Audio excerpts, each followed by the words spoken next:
गंभीर समस्या बच्चियों में नहीं है, उनके माँ बाप में है।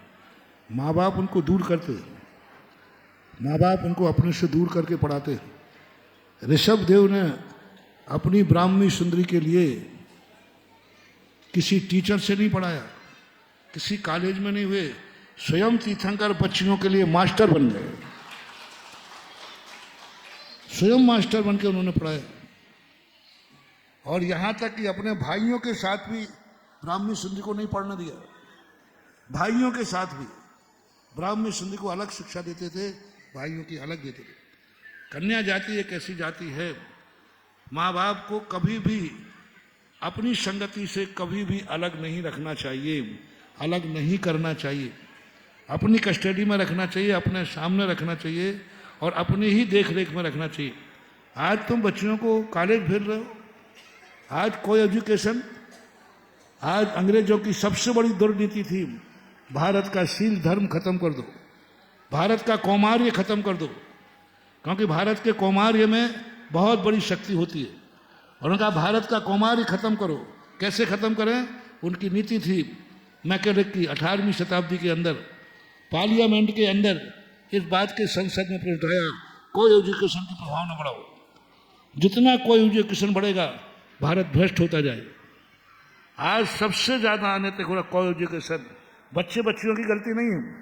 दो जवानी के बच्चे बच्चियां 5-5 घंटे एक टेबल पर बैठेंगे, एक टेबल पर बैठ के अध्ययन करेंगे, नियम से एक दूसरे का आकर्षण बढ़ेगा, एक दूसरे के प्रति प्रभाव बढ़ेगा, कोई नहीं रोक सकता। उनकी जवानी की मांग है, कुदरत का परिणाम है।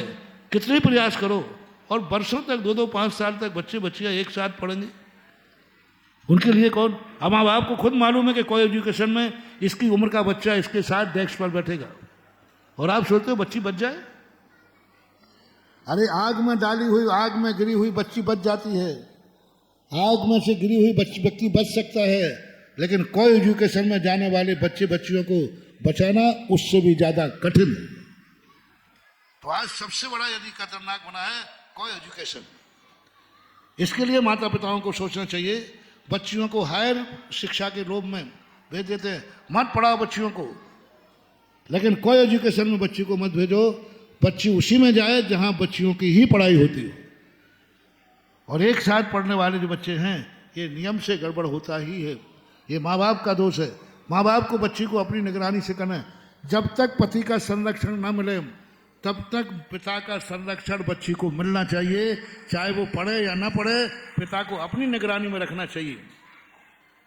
और बल्कि आज पूज्य गुरुदेव ने यही तो किया था, इसलिए बच्चों का कॉलेज नहीं खोला। प्रतिभा स्थली किसकी खोली? इसलिए खोली कि बच्चियों को कम से कम त्यागी वृत्तियों के संरक्षण में रखा जाएगा। त्यागी वृत्तियों के संरक्षण में रहेगा तो कुछ तो उनका बचाव होगा। और यही आपको जैन स्कूल, बच्चियों के जैन स्कूल हर जिले में खुलना चाहिए और जैनियों की बच्चियां वहीं पढ़ना चाहिए। लेकिन दुर्भाग्य है कि माता पिता सबसे ज्यादा इंटरेस्टेड होते हैं बच्चियों को कोई एजुकेशन कराने में। वो खुद चाहते हैं और बाद में जाकर रोते हैं। ये घड़ियाल आंसुओं से कुछ नहीं होने वाला है जब तक इसके मूल स्रोत पर जाकर के विचार नहीं करेंगे। एक अभियान चलाया जाए, जैनियों की बच्ची कोई एजुकेशन में नहीं पढ़ेगी।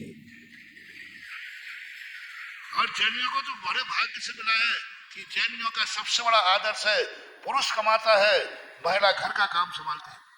जैनियों का एक आदर्श है, भाग्यवान होती है जैन महिला जिसे कभी कमाना नहीं पड़ता, उसका पुरुष ही इतना कमाता है कि पूरे बैठ करके पूरी जिंदगी भर खाती है। तो कमाने की भी जरूरत नहीं है जिसे हम पढ़ाना चाहें। तो ये सब चीज़ों पर विचार कीजिए। और आज इसी का परिणाम है कि आप ये प्रश्न आपको करना पड़ रहा है।